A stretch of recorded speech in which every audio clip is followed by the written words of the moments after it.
ಬೆಂಗಳೂರಲ್ಲಿ ಫುಟ್ಪಾತ್ ಒತ್ತುವರಿ ತೆರವು ಕಾರ್ಯಾಚರಣೆ ಇವತ್ತು 8ನೇ ದಿನಕ್ಕೆ ಕಾಲಿಟ್ಟಿದೆ.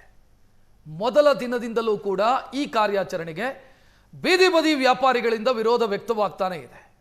ನೀವು ಏಕಾಏಕಿ ನಮ್ಮನ್ನು ಎಬ್ಸಿದ್ರೆ ನಾವು ಹೋಗೋದಾದರೂ ಎಲ್ಲಿಗೆ ಅನ್ನೋ ಪ್ರಶ್ನೆಯನ್ನು ಬೀದಿ ಬದಿ ವ್ಯಾಪಾರಿಗಳು ಕೇಳ್ತಾನೆ ಇದ್ದಾರೆ. ಒಂದು, ನಮಗೆ ಪರ್ಯಾಯ ವ್ಯವಸ್ಥೆ ಮಾಡಿಕೊಡಿ, ವೆಂಡರ್ ಝೋನನ್ನು ಗುರುತಿಸಿ ಕೊಡಿ, ನಾವು ಅಲ್ಲಿ ವ್ಯಾಪಾರ ಮಾಡಿಕೊಳ್ತೀವಿ.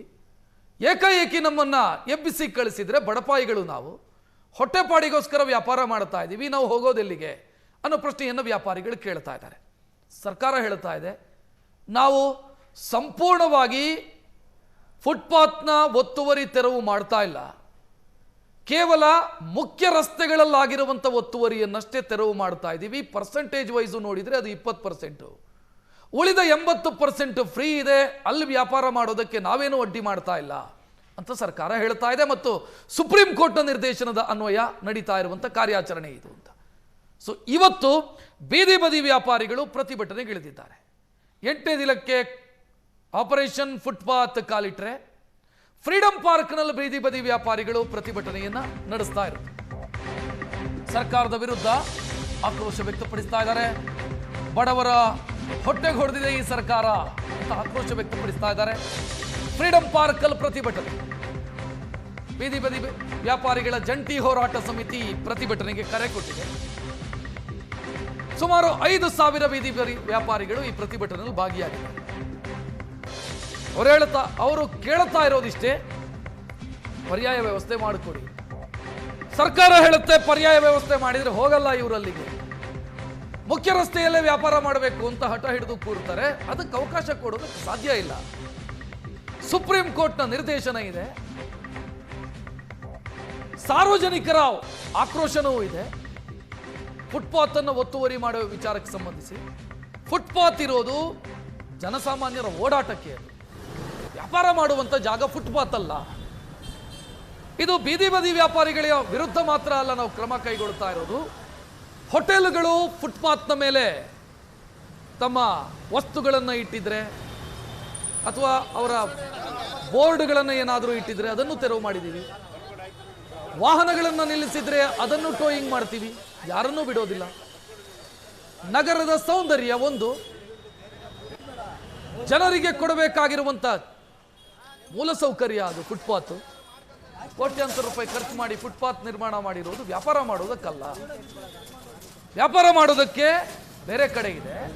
ಸರ್ಕಾರ ಬೀದಿ ಬದಿ ವ್ಯಾಪಾರಕ್ಕೆ ನಿಷೇಧ ಮಾಡಿ ಬದಲಾಗಿ ಫುಟ್ಪಾತ್ನಲ್ಲಿ ವ್ಯಾಪಾರ ಮಾಡೋದಕ್ಕೆ ನಾವು ನಿಷೇಧ ಮಾಡ್ತಾ ಇದ್ದೀವಿ ಅಥವಾ ಅದಕ್ಕೆ ಅವಕಾಶವನ್ನು ಮಾಡಿಕೊಡೋದಿಲ್ಲ ಅಂತ ಸರ್ಕಾರ ಹೇಳ್ತಾ ಇದೆ.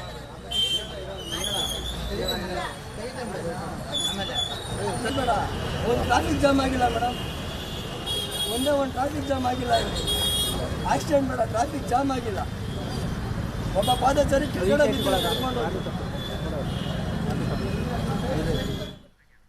ಮಾತನಾಡೋಣ. ಅತಿಥಿಗಳು ಜಾಯ್ನ್ ಆಗಿದ್ದಾರೆ ನಮ್ಮ ಜೊತೆಗೆ. ಬಿಜೆಪಿ ವಕ್ತಾರ BV ಗಣೇಶ್ ನಮ್ಮ ಜೊತೆಗಿದ್ದಾರೆ. ಗಣೇಶ್ ಅವರೇ ನಮಸ್ತೆ, ಕಾರ್ಯಕ್ರಮಕ್ಕೆ ಸ್ವಾಗತ. ಇನ್ನು ಜಾತ್ಯತೀತ ಜನತಾದಳದ ಕಡೆಯಿಂದ ಬೆಂಗಳೂರಿನ ಮಾಜಿ ಉಪಮೇಯರ್ ಭದ್ರೇಗೌಡ ನಮ್ಮ ಜೊತೆಗಿದ್ದಾರೆ. ಗೌಡ್ರೆ ನಮಸ್ತೆ, ಕಾರ್ಯಕ್ರಮಕ್ಕೆ ಸ್ವಾಗತ. ಇನ್ನು ಕರುನಾಡು ಬೀದಿ ಬದಿ ವ್ಯಾಪಾರಿಗಳ ಒಕ್ಕೂಟದ ಅಧ್ಯಕ್ಷರು ಸುರೇಶ್ ಅವರು ನಮ್ಮ ಜೊತೆಗಿದ್ದಾರೆ. ಸುರೇಶ್ ಅವರೇ ನಮಸ್ಕಾರ.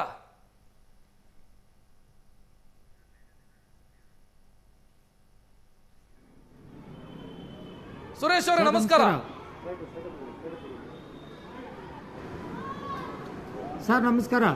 ನಮಸ್ತೆ ಸುರೇಶ್ ಅವರೇ, ಈಗ ಪರ್ಯಾಯ ವ್ಯವಸ್ಥೆ ಮಾಡಿಕೊಡಿ ಅಂತ ಕೇಳೋದ್ರಲ್ಲಿ ಯಾವುದೇ ತಪ್ಪಿಲ್ಲ, ಬಟ್ ಫುಟ್ಪಾತ್ ಅಲ್ಲೇ ವ್ಯಾಪಾರ ಮಾಡ್ತೀವಿ ಅವಕಾಶ ಕೊಡಿ ಅಂತ ಹೇಳೋದು ಸರಿಯಲ್ಲ ಅಂತ. ಹಕ್ಕಲ್ಲ ಅದು, ನಿಮಗೆ ಫುಟ್ಪಾತ್ನ ವ್ಯಾಪಾರ ಅನ್ನೋದು ಹಕ್ಕಲ್ಲ ಅಂತ.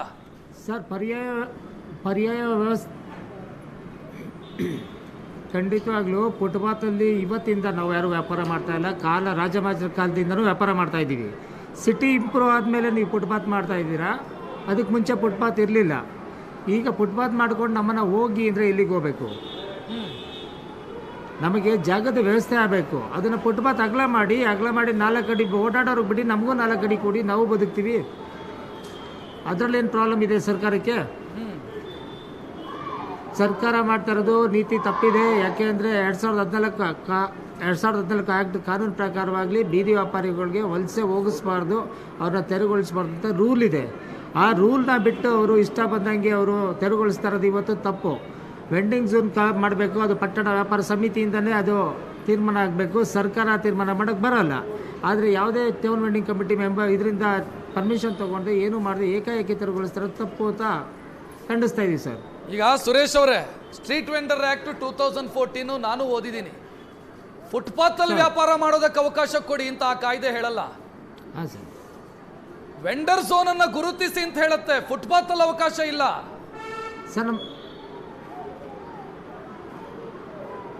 ಸರ್ ಫುಟ್ಪಾತಲ್ಲಿ ಅವಕಾಶ ಇಲ್ಲ, ಅದು ಖಂಡಿತ ಒಪ್ಕೋತೀವಿ. ಬಟ್ ಇವಾಗ ನೀವು ಹೊಸ್ದಾಗಿ ಮಾಡಿರೋದು ಫುಟ್ಪಾತ್, ಮೊದಲು ಇರಲಿಲ್ಲ. ಫುಟ್ಪಾತ್ ಮಾಡಿದ್ದೀರ, ನಮಗೆ ಜಾಗ ವ್ಯವಸ್ಥೆ ಮಾಡಿ ಅಲ್ಲೇ ರೋಡಲ್ಲಿ ಎಲ್ಲಾದರೂ ಒಂದು ಕಡೆ ಮಾಡಿಕೊಡಿ. ನಾವು ಬೇರೆ ಕಡೆ ಎಲ್ಲರೂ ದೂರ ಹೋಗಿ ಕೊಡಿ ಅಂತ ನಾವು ಕೇಳ್ತಾ ಇಲ್ವಲ್ಲ, ಅಲ್ಲೇ ಮಾಡಿಕೊಡಿ ಎಲ್ಲಾದರೂ ಒಂದು ಕಡೆ ನಿಯರೆಸ್ಟು. ನೀವೆಲ್ಲೋ ತೊಗೊಂಡು ಹಾಕ್ಬಿಟ್ರೆ ವ್ಯಾಪಾರ ಹೆಂಗೆ ಮಾಡಬೇಕು, ನಾವು ಯಾವ ಥರ ಜೀವನ ಮಾಡ್ಬೇಕು ಬೀದಿ ವ್ಯಾಪಾರಿಗಳು, ನೀವು ಹೇಳಿ. ಈಗ ಸರ್ಕಾರ ಕೋಟಿ ಕೋಟಿ ಖರ್ಚು ಮಾಡಿ, ಸುರೇಶ್ ಅವರೇ, ಸರ್ಕಾರ ಕೋಟಿ ಕೋಟಿ ಖರ್ಚು ಮಾಡುತ್ತೆ, ಫುಟ್ಪಾತ್ ನಿರ್ಮಾಣ ಮಾಡುತ್ತೆ, ಅದಕ್ಕೆ ಇಂಟರ್ಲಾಕ್ಸ್ ಹಾಕ್ತಾರೆ, ಜನ ಓಡಾಡಬೇಕು ಅಂತ ಮಾಡೋದು. ವ್ಯಾಪಾರ ಮಾಡೋದಕ್ಕೆ ನಿಮಗೆ ಅನುಕೂಲ ಮಾಡಿಕೊಡೋದಲ್ಲ ಫುಟ್ಪಾತ್ ಅನ್ನ. ಖಂಡಿತವಾಗ್ಲೂ ಸರ್ ಖಂಡಿತವಾಗ್ಲೂ ಇಂಟರ್ಲಾಕ್ ಹಾಕಿ ಅದು ಜನ ಓಡಾಡೋದಕ್ಕಿಂತ ಮಾಡಿದ್ದಾರೆ. ಅದಕ್ಕೆ ಮುಂಚೆ ವ್ಯಾಪಾರಿಗಳು ಇದ್ರಲ್ವ, ಅವ್ರಿಗೆ ಜಾಗದ ವ್ಯವಸ್ಥೆ ಮಾಡಬೇಕಾಯ್ತಲ್ವ, ಮಾಡಿಲ್ಲಲ್ಲ ನೀವು. ಏಕಾಏಕಿ ತೆರವುಗೊಳಿಸಿದ್ರೆ ತಪ್ಪಲ್ಲ. ಫಸ್ಟ್ ಜಾಗ ಮಾಡಿ, ಆಮೇಲೆ ನೀವು ಫುಟ್ಪಾತ್ನ ಕೇಳಿ, ಯಾರು ಬೇಡ ಅಂತಾರೆ. ಫಸ್ಟ್ ಜಾಗ ಮಾಡಿ, ನಮಗೆ ಅನುಕೂಲ ಮಾಡಿಕೊಡಿ. ಅಂದ್ರೆ ಜಾಗ ಮಾಡಿ ಅಂತಂದ್ರೆ ಎಲ್ಲಿ ಮಾಡಿಕೊಡಿ ಅಂತ ಕೇಳ್ತಾ ಇದ್ದೀರಿ ನೀವು. ಈಗ ಮುಖ್ಯ ರಸ್ತೆಯನ್ನು ಬಿಟ್ಕೊಡಿ ಅಂತ ಸರ್ಕಾರ ಹೇಳ್ತಾ ಇರೋದಿಲ್ಲ. 20% ಮುಖ್ಯ ರಸ್ತೆ ಇದೆ, ಅದನ್ನು ಬಿಟ್ಕೊಡಿ ಅಂತ ಹೇಳ್ತಾ ಇದೆ ಸರ್ಕಾರ. ಏನ್ ತಪ್ಪಿದೆ ಸರ್ಕಾರ ಕೇಳಿದ್ರಲ್ಲಿ? ಖಂಡಿತವಲ್ಲೂ ಸರ್, ಸರ್ಕಾರ ಕೇಳಿದ್ರಲ್ಲಿ ಏನು ತಪ್ಪಿಲ್ಲ. ಆದರೆ ನಮಗೆ ಜಾಗ ಮೈನ್ ರೋಡಲ್ಲೇ ವ್ಯಾಪಾರ ಆಗೋದು. ಯಾವುದೋ ಸಂದಿಲ್ ಹೋಗ್ಬಿಟ್ಟು ಯಾರ್ದೋ ಮನೆ ಮುಂದೆ ಹಾಕ್ಕೊಂಡ್ರೆ ಲಕ್ಷಾಂತರ ರೂಪಾಯಿ ಪ್ರಾಪರ್ಟಿಗೆ ಇದು ಬಂಡವಾಳ ಹಾಕಿರೋ ಯಾರು ನಮ್ಮನ್ನ ಸುಮ್ಮನೆ ಬಿಡಲ್ಲ ಸರ್, ಓಡಿಸ್ತಾರೆ. ತೆಗೆಯಪ್ಪ ಇಲ್ಲಿಂದ ಗಾಡಿ ಅಂತ ನಮಗೆ ಗಲಾಟೆ ಮಾಡ್ತಾರೆ. ನಮಗೆ ಅಲ್ಲಿ ಟ್ರಾಫಿಕ್ ಪ್ರಾಬ್ಲಮ್ ಆಗುತ್ತೆ, ರೋಡ್ ಚಿಕ್ಕದಿರುತ್ತೆ. ಮೈನ್ ರೋಡಲ್ಲಿ ರೋಡ್ ದೊಡ್ಡದಿದೆ, ಫುಟ್ಪಾತ್ ಅಗಲ ಇದೆ, ಅದರಲ್ಲಿ ಇನ್ನೊಂದು 4 ಕಡೆ ನಮ್ಗೆ ಇದು ಮಾಡಿಕೊಂಡು ಫುಟ್ಪಾತ್ ಅಗಲ ಮಾಡಿ ಮಾಡಿಕೊಡಿ. ಅದನ್ನೇ ಕೇಳ್ತಾ ಇದ್ದೀನಿ. ದಾಟಿ ಹೆಂಗಿದೆ ಅಂತಂದ್ರೆ, ಫುಟ್ಪಾತ್ ನಮ್ಮ ಹಕ್ಕು, ಅಲ್ಲೇ ವ್ಯಾಪಾರ ಮಾಡ್ತೀವಿ, ನಮ್ಗೆ ಕೊಡಿ ಅಂತ ಕೇಳ್ದಂಗಿದೆ. ಅದು ಒಪ್ಕೊಳ್ಳೋದಕ್ಕೆ ಆಗಲ್ಲ ಸುರೇಶ್ ಅವರೇ, ಹೆಂಗಾಗತ್ತೆ ಅದು? ಖಂಡಿತವಾಗ್ಲಿ ಸರ್, ಅದನ್ನೇ ಸರ್ ನಾವು ಹೇಳ್ತಾ ಇರೋದು, ಫುಟ್ಪಾತನ್ನ ದೊಡ್ಡ ಮಾಡಿ. ಈಗ ಗಾಂಧಿ ಬಜಾರಲ್ಲಿ ಮಾಡಿದಿರಲ್ಲ, ರೋಡ್ ಚಿಕ್ಕದ್ ಮಾಡಿ ಫುಟ್ಪಾತ್ ಅಗಲ ಮಾಡಿದಿರಲ್ಲ, ಅದನ್ನೇ ಮಾಡಿ ಎಲ್ಲ ಕಡೆ ಮಾಡಿ. ಅವ್ರಿಗೂ ಫುಟ್ಪಾತ್ ಅನ್ನು ಅಗಲ ಮಾಡಿ ಅಲ್ಲಿ ನಮಗೆ ವ್ಯಾಪಾರ ಕೊಡಿ ಅಂತ. ಹೌದು, ಹೆಂಗಾಗತ್ತೆ ಸುರೇಶ್ ಅವರೇ? ನಿಮ್ಗೆ ವ್ಯಾಪಾರ ಮಾಡೋದಕ್ಕೆ ಫುಟ್ಪಾತ್ ರಚನೆ ಮಾಡಿ ಕೊಡಬೇಕಾ? ನಿಮ್ಗೆ ವ್ಯಾಪಾರ ಮಾಡುವ ಉದ್ದೇಶಕ್ಕೆ ಅವರು ಫುಟ್ಪಾತ್ ನಿರ್ಮಿಸಿ ಕೊಡಲ್ಲ ಸರ್. ಈ ಗಾಂಧಿ ಬಸ್ ನಾವು ಈ ದೇಶದ ನಾಗರಿಕರು ಅಲ್ವಾ ಸರ್, ನಾವು ಬೇರೆಯವ್ರು ಅಲ್ವಲ್ಲ. ದೇಶದ ನಾಗರಿಕರು ನಾವು ಓಟ್ ಹಾಕಿದೀವಿ, ನಾವು ಗೆಲ್ಸಿರೋದು. ನಮ್ಮನ್ನ ಓಡಿಸಿ ಅಂತ ಅಲ್ಲ, ನಮ್ಮನ್ನ ಕಾಪಾಡಿ.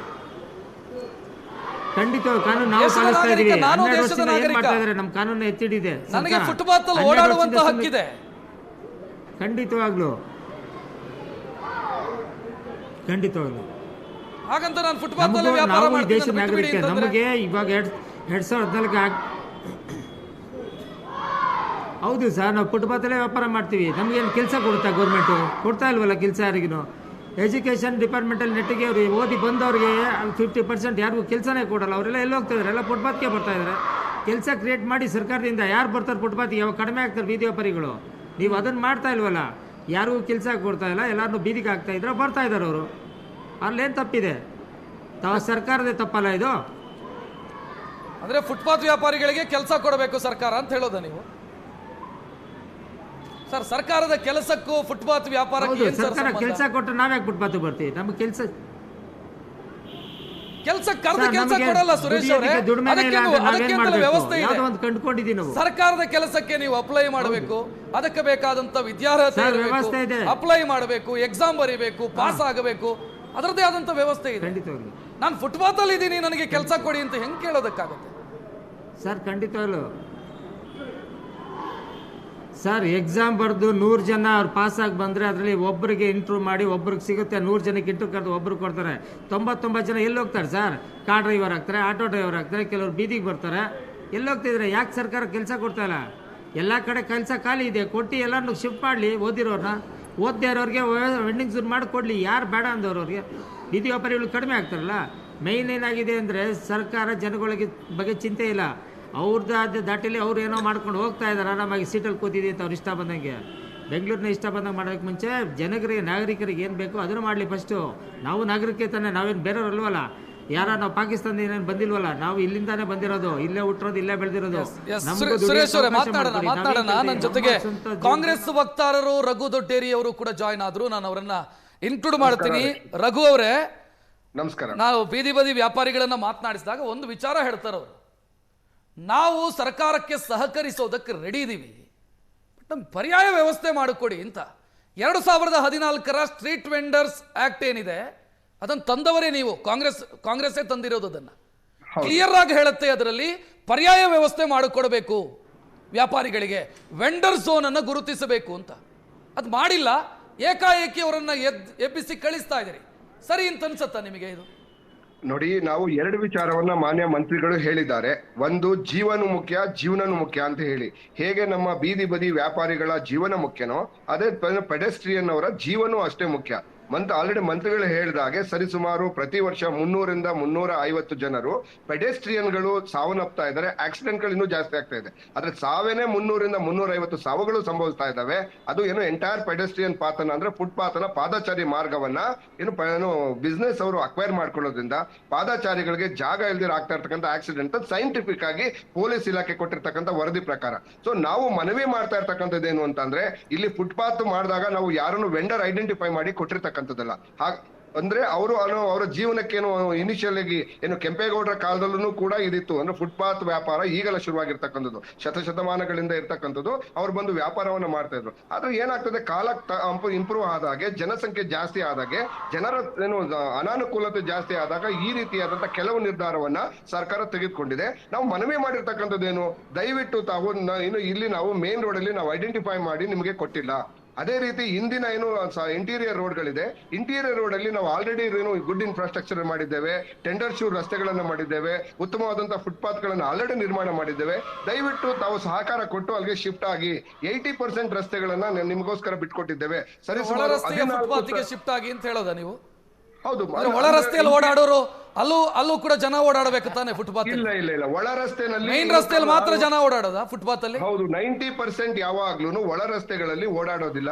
ಮುಖ್ಯ ರಸ್ತೆಗಳಲ್ಲಿ ವಾಹನ ಸಂಚಾರ ಮತ್ತೇನು ಆಫೀಸ್ಗೆ ಹೋಗ್ತಕ್ಕಂಥವ್ರು ಮತ್ತೆ ಬೇರೆ ಬೇರೆ ಕಾರ್ಯಗಳಿಗೆ ಹೋಗ್ತಕ್ಕಂಥವ್ರು ಮುಖ್ಯ ರಸ್ತೆಯಲ್ಲಿ ಪಾದಚಾರಿಗಳು ವಾಕ್ ಮಾಡ್ತಾರೆ. ಆದ್ರೆ ಇಂಟೀರಿಯರ್ ರಸ್ತೆಗಳಲ್ಲಿ 90% ಇರೋದಿಲ್ಲ. ಸೊ ಅಲ್ಲಿ ವ್ಯಾಪಾರ ಆದಾಗ ಏನಾಗ್ತದೆ, ಇಲ್ಲಿ ವ್ಯಾಪಾರದ ಸಮಸ್ಯೆ ಇಲ್ಲ. ವ್ಯಾಪಾರಕ್ಕೆ ಬರ್ತಕ್ಕಂಥ ಗ್ರಾಹಕರು ಯಾರಿದ್ದಾರೆ ಅವರು ವಾಹನಗಳನ್ನ ಮುಖ್ಯ ರಸ್ತೆನಲ್ಲೇ ನಿಲ್ಲಿಸ್ತಾರೆ. ಆ ಮುಖ್ಯ ರಸ್ತೆನಲ್ಲಿ ನಿಲ್ಲಿಸಿದಾಗ ಸರಿಸುಮಾರು ಇರ್ತಕ್ಕಂಥ ಒಂದು ಚಿಕ್ಕ ರಸ್ತೆನಲ್ಲಿ ಈ ಬೈಕ್ಗಳನ್ನ ಕಾರ್ಗಳನ್ನ ತಂದು ನಿಲ್ಲಿಸಿದಾಗ ಪಾದಚಾರಿಗಳಿಗೆ ಮಾತ್ರ ತೊಂದರೆ. ರಘು ದೊಡ್ಡೇರಿ ಅವರೇ, ನಿಮ್ದು ಒಂದು ವಿಚಾರದಲ್ಲಿ ಸ್ಪಷ್ಟತೆ ಇರಬೇಕು ಸರ್ಕಾರಕ್ಕೆ. ಇದು ಹೆಂಗಾಗಿದೆ ಅಂತಂದ್ರೆ, ಒಳ ರಸ್ತೆಯ ಫುಟ್ಪಾತ್ ಅನ್ನ ನೀವು ಬೇಕಿದ್ರೆ ಯೂಸ್ ಮಾಡ್ಕೊಳ್ಳಿ, ಮೇನ್ ರೋಡ್ ಅಲ್ಲಿ ಬಳಸಬೇಡಿ, ಫುಟ್ಪಾತ್ ಅನ್ನೇ ಬಳಸಬೇಡಿ ಅಂತ ಹೇಳೋ ಧೈರ್ಯ ತೋರಿಸಿ. ಅದು ಕರೆಕ್ಟ್. ಅದು ಫುಟ್ಪಾತ್ ಅನ್ನ ವ್ಯಾಪಾರಕ್ಕೆ ಬಳಸಬೇಡಿ, ನಾವು ವೆಂಡರ್ ಝೋನ್ ಅನ್ನ ಗುರುತಿಸಿ ಕೊಡ್ತೀವಿ, ಅಲ್ಲಿ ವ್ಯಾಪಾರ ಮಾಡಿ ಅಂತ ಹೇಳಿ. ಇದು ಸರ್ಕಾರಕ್ಕೆ ಇರಬೇಕಾಗಿರುವಂತ ಧೈರ್ಯ. ಒಳ ರಸ್ತೆಯಲ್ಲಿ ವ್ಯಾಪಾರ ಮಾಡಿ, ಮೇನ್ ರಸ್ತೆಯಲ್ಲಿ ಮಾಡಬೇಡಿ. ಫುಟ್ಪಾತ್, ಒಳ ರಸ್ತೆಯ ಫುಟ್ಪಾತ್ ನಿಮಗೆ, ಮೇನ್ ರಸ್ತೆಯ ಫುಟ್ಪಾತ್ ಜನರಿಗೆ ಅಂತ ಅರ್ಥ ಇದೆಯಾ ಇದಕ್ಕೆ? ರಕ್ಷಿತ್, ನಾನ್ ನಿಮ್ಮ ಮಾತನ್ನ ನೋಡಿ, ನಾವು ಆಲ್ರೆಡಿ KR ಮಾರ್ಕೆಟ್ ಒಳಗೊಂಡಂತೆ ಬೆಂಗಳೂರಿನಾದ್ಯಂತ 8 ಮಾರ್ಕೆಟ್ ಗಳನ್ನ ಮಾಡಿದ್ದೇವೆ. ಆ 8 ಮಾರ್ಕೆಟ್ ಗಳಿಗೆ ಯಾರು ದೂರ ಹೋಗೋದಿಲ್ಲ. ಯಾರು ಪಕ್ಕದ ಮನೆಯಲ್ಲಿ ಅಥವಾ ಅರ್ಧ ಕಿಲೋಮೀಟರ್ ವಾಕಬಲ್ ಡಿಸ್ಟೆನ್ಸ್ ಅಲ್ಲಿ ಇರ್ತಕ್ಕಂಥ ವ್ಯಾಪಾರ ಮಾಡೋದನ್ನ ಸುಲಭ ಆಗ್ತದೆ ಗ್ರಾಹಕರಿಗೆ, ಜನರಿಗೂ ಕೂಡ ಅದೇ ಸುಲಭ. ಹಾಗಾಗಿ ನಾವು ವೆಂಡರ್ ಝೋನ್ ಅನ್ನು ಐಡೆಂಟಿಫೈ ಮಾಡಿದ್ರು ಕೂಡ ಅಲ್ಲಿ ಹೋಗ್ತಕ್ಕಂಥ ಕೆಲಸವನ್ನ ನಮ್ಮ ಗ್ರಾಹಕರು ಮಾಡೋದಿಲ್ಲ. ಈಗ KR ಮಾರ್ಕೆಟ್ ಅಲ್ಲಿ ಹಬ್ಬದ ದಿನಗಳನ್ನ ಬಿಟ್ರೆ ಬೇರೆ ದಿನಗಳಲ್ಲಿ ಅಷ್ಟು ಜನಸಂಖ್ಯೆ ಇರೋದಿಲ್ಲ. ಅದೇ ರೀತಿ ಯಾಕೆ ಈ ವಿಚಾರವನ್ನು ಹೇಳ್ತಿದ್ದೇನೆ ಅಂತಂದ್ರೆ, ಈಗ ಜನಗಳು ದೂರ ಹೋಗಿ ಬೈ ಮಾಡದೇ ಇರೋದ್ರಿಂದ ಇವ್ರು ಅಫ್ಕೋರ್ಸ್ ಎಲ್ಲಿ ಬೈ ಮಾಡ್ತಾರೋ ಅಲ್ಲಿ ಒಂದು ವ್ಯಾಪಾರವನ್ನ ಮಾಡ್ತಕ್ಕಂಥ ಕೆಲಸವನ್ನ ಮಾಡ್ತಾ ಇದ್ದಾರೆ. ನಾವು ಇವ್ರಿಗೆ ಮನವಿ ಮಾಡ್ತಾ ಇರ್ತಕ್ಕಂಥದ್ದು ಏನು ಅಂತಂದ್ರೆ, ಅತಿ ಹೆಚ್ಚು ಜನಸಂದಣಿ ಇರ್ತಕ್ಕಂಥ ಜಾಗದಲ್ಲಿ ತಾವು ಬಂದು ನಿಲ್ಸಿ ವ್ಯಾಪಾರ ಮಾಡಿದ್ರೆ so vehicle movement, traffic jam ಆಗ್ತದೆ. ಟ್ರಾಫಿಕ್ ಜಾಮ್ ಆದಾಗ ಜನರು ರಸ್ತೆನಲ್ಲಿ ಓಡಾಡುವಾಗ ಆಕ್ಸಿಡೆಂಟ್ ಗಳಾಗ್ತವೆ. ಒಂದು ಟ್ರಾಫಿಕ್ ಸಮಸ್ಯೆ ಉಂಟಾಗ್ತದೆ, ಇನ್ನೊಂದು ಜನರ ಜೀವಕ್ಕೆ ರಕ್ಷಣೆ ಇಲ್ದಾಗ ಆಗ್ತದೆ. ಆ ದೃಷ್ಟಿಯಿಂದ ದಯವಿಟ್ಟು ತಾವು ಇಂಟೀರಿಯರ್ ರಸ್ತೆಗಳಿಗೆ ಮೂವ್ ಆಗಿ ನಿಮ್ಗೆ ಯಾವ ರೀತಿ ಸಹಕಾರಗಳನ್ನ ನಾವು ಕೊಡ್ಬೇಕು ಅಂತ ಹೇಳಿ ಸರ್ಕಾರ ಆಲ್ರೆಡಿ ಹೇಳಿದೆ. ಅದನ್ನ ನಾವು ಅವರು ಮನವಿ ಮಾಡ್ತಾ ಇದ್ದೇವೆ. ಒಂದ್ ಹೇಳ್ತಾ ಇದ್ದೇವೆ, ನಮ್ಮ ಸರ್ಕಾರದ ಜವಾಬ್ದಾರಿ ಜನರ ರಕ್ಷಣೆ ಹೇಗೆ ಮುಖ್ಯನೋ ಜನರ ಜೀವನನೂ ಅಷ್ಟೇ ಮುಖ್ಯ. ಓಕೆ, ಸೊ ಆ ದೃಷ್ಟಿಯಿಂದ ದಯವಿಟ್ಟು ತಾವು ನಾನು ನಮ್ಮ ನಿಮ್ಮ ಉದ್ದೇಶದಲ್ಲಿ ಸ್ಪಷ್ಟತೆ ಕಾಣಿಸ್ತಿಲ್ಲ ನನಗೆ. ಅಲ್ಲ, ಒಳ ನೀವು- ರಸ್ತೆಯ ನಾವು ಫುಟ್ಪಾತ್ ಅನ್ನ ಮಾಡ್ಕೊಳ್ತೇವೆ, ಬಳಸಿ vendors ಅಂತ ಅಲ್ಲ. ಹೇಳೋದು ಸರ್ಕಾರ ಸುಪ್ರೀಂ ಕೋರ್ಟ್ ನ ನಿರ್ದೇಶನ ಅಂತ ಹೇಳ್ತಾ ಇದೀರಿ ನೀವು. ಸುಪ್ರೀಂ ಕೋರ್ಟ್ ನ ಹೌದು. ಆದೇಶದ ಅನ್ವಯ ಮಾಡ್ತಾ ಇದೀವಿ. Correct. ಸುಪ್ರೀಂ ಹೌದು. ಕೋರ್ಟ್ ಒಳ ರಸ್ತೆಯ ಫುಟ್ಪಾತ್ ಅಲ್ಲಿ ವ್ಯಾಪಾರ ಮಾಡಬಹುದು, ಮೇನ್ ರಸ್ತೆಯ ಫುಟ್ಪಾತ್ ಅಲ್ಲಿ ವ್ಯಾಪಾರ ಮಾಡಬಹುದು ಅಂತ ಹೇಳಿಲ್ಲ. ಫುಟ್ಪಾತ್ ನೀವು ಅಲ್ಲಿ vendors ಜನ ಓಡಾಡೋ ತರ ವ್ಯವಸ್ಥೆ ಮಾಡಬೇಕು, ಸರ್ಕಾರದ ಜವಾಬ್ದಾರಿ ಅಂತ ಸುಪ್ರೀಂ ಕೋರ್ಟ್ ಹೇಳಿದೆ. ಅಲ್ಲ, ವೆಂಡರ್ ಝೋನ್ ಗಳನ್ನ ನಾವು ಐಡೆಂಟಿಫೈ ಮಾಡಿದ್ರೆ ಅಲ್ಲಿ ಗ್ರಾಹಕರು ಹೋಗೋದಿಲ್ಲ. ಈಗ KR ಮಾರ್ಕೆಟ್ ತಾವೇ ನೋಡಿದಿರಿ, ತಾವು ಕೂಡ ಒಂದು ವರದಿನ ಆಲ್ರೆಡಿ ಮಾಡಿದ್ದೀರಿ, ತಮ್ಮ ಚಾನಲ್ ಅಲ್ಲಿ ಒಂದ್ಸರಿ ಮಾಡಿದ್ರಿ. ಏನು ಅಂತಾರೆ, ಜನಗಳು ಹಬ್ಬ ಹರಿದಿನಗಳನ್ನ ಬಿಟ್ರೆ ಬೇರೆ ದಿನಗಳಲ್ಲಿ ಅಲ್ಲಿ ಬರೋದಿಲ್ಲ. ಸೊ ನಾವು ವೆಂಡರ್ ಝೋನ್ ಅನ್ನು ಐಡೆಂಟಿಫೈ ಮಾಡಿದ್ರೆ ಬೆಂಗಳೂರು ಬೃಹತ್ತಾಕಾರವಾಗಿ ಆಲ್ರೆಡಿ ಬೆಳೆದಿದೆ. ಏನು ಸಿವಿಕ್ ಕಮ್ಯುನಿಟೀಸ್ ಇಟ್ಟಿರ್ತಕ್ಕಂಥ ಎಲ್ಲಾ ಜಾಗಗಳು ಕಬ್ಜಾ ಆಗಿದೆ, ಅಥವಾ ಆಲ್ರೆಡಿ ಅದನ್ನ ಬೇರೆ ಬೇರೆಯವರು ಉಪಯೋಗಿಸ್ಕೊಂಡಿರೋದ್ರಿಂದ ಜಾಗದ ಕೊರತೆ ಇರ್ತಕ್ಕಂಥ ಕಾರಣದಿಂದ ಇವ್ರಿಗೆ ಜೀವನನೂ ಕೊಡ್ಬೇಕು, ರಕ್ಷಣೆನೂ ಕೊಡ್ಬೇಕಾಗಿರ್ತಕ್ಕಂಥ ಜವಾಬ್ದಾರಿ ಸರ್ಕಾರದಿಂದ ಒಂದು ಅಮಿಕಬಲ್ ಸೊಲ್ಯೂಷನ್ ಅನ್ನು ನಾವು ಬರ್ಬೇಕಾದ ಜವಾಬ್ದಾರಿ ನಮ್ಮಲ್ಲಿದೆ. ಹಾಗಾಗಿ ಇಬ್ರಿಗೂ ತೊಂದರೆ ಆಗದಾಗೆ, ಜನರಿಗೂ ತೊಂದರೆ ಆಗದಾಗೆ, ಪ್ರತಿಯೊಬ್ಬರ ಜೀವನನೂ ನಡಿಬೇಕು, ಜೀವನ ಉಳಿಬೇಕು ಅನ್ನೋ ಕಾರಣದಿಂದ ಈ ಮನವಿಯನ್ನ ಮಾಡ್ಕೊಂಡಿದ್ದೇವೆ. ಅಲ್ಟಿಮೇಟ್ ಆಗಿ ನಾವು ಒಂದು ವೆಂಡರ್ ಝೋನ್ ಅನ್ನು ಐಡೆಂಟಿಫೈ ಮಾಡ್ತೇವೆ ಏನು ಪ್ರತಿ ಝೋನ್ ಅಲ್ಲಿ. ಬಟ್ ಸಮಸ್ಯೆ ಏನಾಗ್ತದೆ, ಆ ಬರ್ತೀನಿ, ಆ ವೆಂಡರ್ ವಿಚಾರದ ಬಗ್ಗೆ ಝೋನ್ ಮಾತಾಡೋಣ, ವಿವರವಾಗಿ ಮಾತಾಡೋಣ. ಗಣೇಶ್ ಅವರನ್ನ ಇನ್ಕ್ಲೂಡ್ ಮಾಡ್ತೀನಿ. ಗಣೇಶ್ ಅವರೇ, ಬೆಂಗಳೂರಿನ ಅಭಿವೃದ್ಧಿಯ ವಿಚಾರದಲ್ಲಿ ರಾಜಕಾರಣ ಮಾಡಬಹುದು, ಬೇರೆ ವಿಚಾರದಲ್ಲಿ ರಾಜಕಾರಣ ಮಾಡಿ, ಅಭಿವೃದ್ಧಿಯ ವಿಚಾರದಲ್ಲಿ ರಾಜಕಾರಣ ಮಾಡಬಾರದು. ಬಿಜೆಪಿ ಈ ಕಾರ್ಯಾಚರಣೆ ಶುರುವಾದ ನಂತರ ಬಿಜೆಪಿ ತನ್ನ ಸೋಷಿಯಲ್ ಮೀಡಿಯಾದಲ್ಲಿ ಹಾಕೊಳ್ಳುತ್ತೆ, ಬಡವರನ್ನ ಬೀದಿ ಪಾಲು ಮಾಡಿದಂಥ ಶಾಪ ಕಾಂಗ್ರೆಸ್ ಸರ್ಕಾರಕ್ಕೆ ತಟ್ಟುತ್ತೆ. ಏನರ್ಥ ಇದೆ? ನೀವು ಈ ಕಾರ್ಯಾಚರಣೆಗೆ ಸಹಕರಿಸಬೇಕಿತ್ತು ಪ್ರತಿಪಕ್ಷವಾಗಿ. ಯಾಕಂತಂದ್ರೆ ನಗರದ ಸೌಂದರ್ಯ, ಜನರ ಹಿತದೃಷ್ಟಿಯಿಂದ ಕಾರ್ಯಾಚರಣೆ ನಡೀತಾ ಇದೆ, ನೀವು ಅದರಲ್ಲೂ ರಾಜಕಾರಣ ಮಾಡ್ತಾ ಇದ್ದೀರಿ. ನಾನು ರಾಜಕಾರಣದ ಮಾಡೋದಕ್ಕಿಂತ ಹೆಚ್ಚಾಗಿ ಕಾಂಗ್ರೆಸ್ ಸರ್ಕಾರ ಏನು ತೀರ್ಮಾನ ತಗೊಂಡಿದೆ ಆ ತೀರ್ಮಾನವನ್ನು ಗೌರವಿಸ್ತೇನೆ, ನಂಬರ್ 1.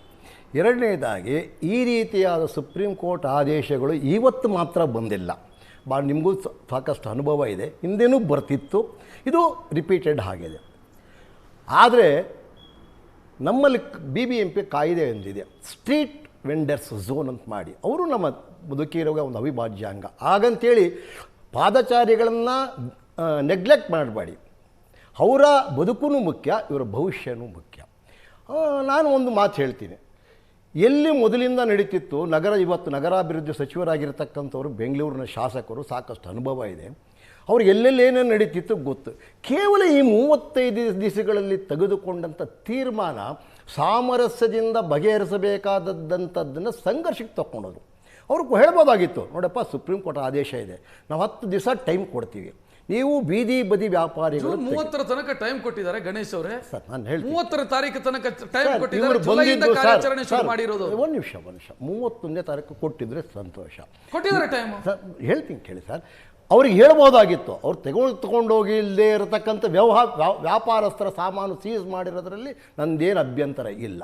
ಆದರೂ ಕೂಡ ಇವರಿಗೆ ಒಂದು ಭವಿಷ್ಯ ರೂಪಿಸುವ ದೃಷ್ಟಿಯಿಂದ ಮಾಡಿ.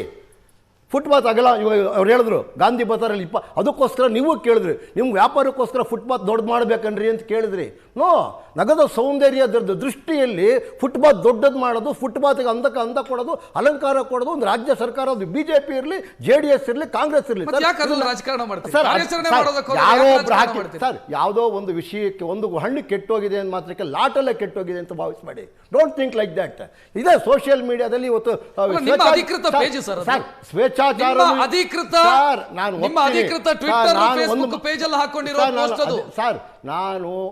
ಪ್ರತಿಯೊಂದು ಹೇಳಿಕೆಗಳು ಕೂಡ ಅದು ಎಲ್ಲದಕ್ಕೂ ಸಂಬಂಧಪಟ್ಟದ್ದಲ್ಲ. ನಾನು ಒಪ್ತೀನಿ, ನಾನು ಒಬ್ಬ BJP ವಕ್ತಾರನಾಗಿ ಕೂಡ ಕೆಲವೊಂದನ್ನು ನಾನು ಒಪ್ತೀನಿ, ಅದು ಕೆಲವೊಂದು ಒಪ್ಪಕ್ಕಾಗಲ್ಲ. ಸಾಮರಸ್ಯದಿಂದ ಬಗೆಹರಿಸಬೇಕಾದಂಥ ಸಮಸ್ಯೆಯಲ್ಲ ಕೂತು ಸಂಘರ್ಷಕ್ಕೆ ತಗೊಂಡು ನಿಮ್ಮ ಹತ್ರ ಕಾನೂನು ಇದೆ ಅಂತೇಳಿ ಏಕಾಏಕಿ ದಬ್ಬಾಳಿಕೆ ದೌರ್ಜನ್ಯದ ರೀತಿಯಲ್ಲಿ ಹೋಗ್ತಾ ಇದ್ದೀರಾ ಸರ್. ಇವತ್ತೊಂದು ದಿವಸ ಮೊಬೈಲ್ ಸ್ಟ್ರೀಟ್ ವೆಂಡರ್ಸ್ ಇದ್ದಾರೆ, ಗಾಡಿಯಲ್ಲಿ ಕೂತ್ಕೊಂಡು ತರಕಾರಿ ಬೇಕಲ್ಲಿ ಮಾಡ್ತಾ ಮನೆ ಬಾಗಿಲಿಗೆ ಬರ್ತಾ ಇದ್ದಾರೆ ಸರ್. ತರಕಾರಿ ಬೇಕಾ, ಇದು ಇದೆ, ನಿಷೇಧ ಮಾಡಿಲ್ಲ ಅಂತಂದ್ರೆ ಸರ್, ಇವತ್ತು ಬದಲಾದಂಥ ಕ್ರಾಂತಿಯಲ್ಲಿ ನಿಮ್ಗೂ ಅವಕಾಶ ಕೊಡಿ. ಅವ್ರು ಯಾಕಲ್ಲ, ಅವ್ರಿಗೆ ಅವಕಾಶ ಇಲ್ಲದೆ ಇರೋದ್ರಿಂದ ಅವ್ರಿಗೋಸ್ಕರ ಸಾಲ, ಅವ್ರಿಗೆ ಸಾಲ ಕೊಟ್ರಿ, ನಿಮ್ಗೆ ಇಲ್ಲಿ ಕೊಡಲ್ಲ, ಮುಂದಕ್ಕೆ ನೀವೊಂದು ಮೊಬೈಲ್ ನಿಮ್ದು ನಿಮ್ಮ ಅಭಿಪ್ರಾಯ ಏನೀಗ ಫುಟ್ಪಾತ್ ಅಲ್ಲಿ ವ್ಯಾಪಾರ ಆಗ್ಲಿ ಅಂತ ಹೇಳೋದು ಅನ್ನೋದಕ್ಕಿಂತ ಹೆಚ್ಚಾಗಿ ಪಾದಚಾರಿಗಳಿಗೆ ಒಂದಷ್ಟು ಸಮವಾದ ಸ್ಥಳ ಕೊಟ್ಟು, ನೀವು ಹೇಳಿದ್ರಿ ಈಗ ಎಲ್ಲೆಲ್ಲಿ ವ್ಯಾಪಾರಸ್ಥರಿಗೆ ಎಲ್ಲೆಲ್ಲಿ ವ್ಯಾಪಾರ ಚೆನ್ನಾಗಿ ನಡೆಯುತ್ತೆ, ಎಲ್ಲೆಲ್ಲಿ ವ್ಯಾಪಾರಕ್ಕೆ ಅನುಕೂಲ ಇದೆ ಅಂತದನ್ನು ಕೂಡ ನಗರದ ಸೌಂದರ್ಯದ ಹಿತದೃಷ್ಟಿಯಿಂದ ಆಗಲಿ ವೆಂಡರ್ ಝೋನ್ ಅನ್ನು ಗುರುತಿಸಿ ಅಂತ ಹೇಳೋದು ಕರೆಕ್ಟ್. ನಾನು ಇಲ್ಲ ಅಂತ ಹೇಳಲ್ಲ, ನೀವು ಮಾತು ಹೆಂಗಿದೆ ಅಂತಂದ್ರೆ ಫುಟ್ಪಾತ್ ಅಲ್ಲಿ ಜಾಗ ಕೊಡಿ ಅಂತ ಹೇಳೋದು, ಅವಕಾಶ ಕೊಟ್ಟು ಫುಟ್ಪಾತ್ ಅಲ್ಲಿ ಜಾಗ ಕೊಡಿ ಅಂತ ಕೇಳೋದು ಕೇಳಲಿಲ್ಲ ಸರ್. ಫುಟ್ಪಾತಲ್ಲೇ ಆಗಲಿ ಎಲ್ಲೇ ಆಗಲಿ ನಿಮಗೆ ಅವ್ರಿಗೆ ಬದುಕಲಿಕ್ಕೆ ಒಂದು ಇವಾಗ ಅವ್ರು ಹೇಳಿದ್ರು ಕಾಂಗ್ರೆಸ್ನವರು ಇಂಟೀರಿಯರ್ ಫುಟ್ಪಾತಲ್ಲಿ ಮಾಡ್ಕೊಳ್ಳಿ ಅಂತ. ಸರ್ ಅವನು ಫುಟ್ಪಾತ್ನಲ್ಲಿ ಮಾಡ್ಕೊಳ್ಳೋದು ಇನ್ನೆಲ್ಲಿ ಮಾಡ್ತಾನೆ ಸರ್ ಅವನು? ಫುಟ್ಪಾತಲ್ಲಿ ಒಂದು ಅವಕಾಶ ಮಾಡಿ ಫುಡ್ ಸ್ಟ್ರೀಟ್ ಅಂತ ಮಾಡಿಲ್ವಾ ನೀವು? ಪಾಲಿಕೆ ಬಜಾರ್ ಅಂತ ವಿಜಯನಗರದಲ್ಲಿ ಮಾಡಲಿಲ್ವಾ? ಮಾಡಿಕೊಡಿ ಸರ್, ಒಂದು 10 ಅಡಿ ಬಿಡಿ ಸರ್ ರೋಡು. ಸಾರ್ವಜನಿಕ ರಸ್ತೆಯಲ್ಲಿ ಇಷ್ಟಾದನ್ನು ವ್ಯಾಪಾರ ಮಾಡ್ಕೊಳ್ತಾರೆ, ಇಷ್ಟಾದನ್ನು ಮೊಬೈಲ್ ಹೋಗ್ತಾನೆ, ಕದ್ರೆ ಮಾತ್ರ ನೀವು ಕಳ್ಳ ಅನ್ನೋದು. ಬದುಕಲಿಕ್ಕೆ ಅವಕಾಶ ಮಾಡ್ಕೊಳಕ್ಕೆ ನಮ್ಮ ಪ್ರತಿಯೊಬ್ಬ ಪ್ರಜೆಗೂ ಸರ್ಕಾರದ ಹತ್ರ ಹಕ್ಕಿದೆ ಸರ್. ರೋಡ್ ವೈಡನಿಂಗ್ ಮಾಡೋದಕ್ಕೆ ಒಂದು ನಿಮಿಷ ಸರ್, ಗಣೇಶ್ ರೋಡ್ ವೈಡನಿಂಗ್ ಮಾಡೋದಕ್ಕೆ ಆಗಲ್ಲ ಅಂತ ಡಿ.ಕೆ. ಶಿವಕುಮಾರ್ ಸುರಂಗ ಮಾರ್ಗದ ಮೊರೆ ಹೋಗಿದ್ದಾರೆ. ನೀವು ನೋಡ್ತಾ ಇದ್ದೀರಿ, ರೋಡ್ ಅನ್ನು ಅಗಲ ಮಾಡಿ ಬೀದಿ ಬದಿ ವ್ಯಾಪಾರಿಗಳಿಗೆ ಅವಕಾಶ ಕೊಡಿ. ಏನ್ ಮಾತಾಡ್ತೀರಿ? ಪ್ರಾಕ್ಟಿಕಲ್ ಆಗಿ ಮಾತಾಡಿ ಗಣೇಶ್ ಅವರೇ. ಮಾತಾಡ್ತಾ ಇದ್ದೀನಿ ಸರ್, ಪ್ರಾಕ್ಟಿಕಲ್ ಆಗಿ ಮಾತಾಡಿ ಸರ್. ಇದೇ ಮಲ್ಲೇಶ್ವರದಲ್ಲಿ 10 ವರ್ಷಗಳಿಂದ 25-100 ಬಸ್ ಹೋಗ್ತಾ ಇರೋದು, ಇವತ್ತು 500 ಬಸ್ ಹೋಗ್ತಾ ಇದೆ. ನೀವೇನು ಮಾಡಿದಿರ ಸಂಚಾರದ ಒತ್ತಡ ತಗೊಳ್ಳಕ್ಕೆ? ನಾನು ಹೇಳ್ತಿರೋ ಸರ್ಕಾರ ದೂಷಣೆ ಮಾಡ್ತಿಲ್ಲ. ಸರ್ಕಾರ ಸಾಮರಸ್ಯದಿಂದ ಸಮಾಜವನ್ನು ಕಟ್ಟೋ ಕೆಲಸ ಮಾಡಿ, ಸಮಾಜದಲ್ಲಿ ಬಡವರನ್ನ ನಿರ್ಗತಿಕರನ್ನ ಹಾಕೋ ಕೆಲಸ ಮಾಡಬೇಡಿ. ಮಾತಾಡೋಣ.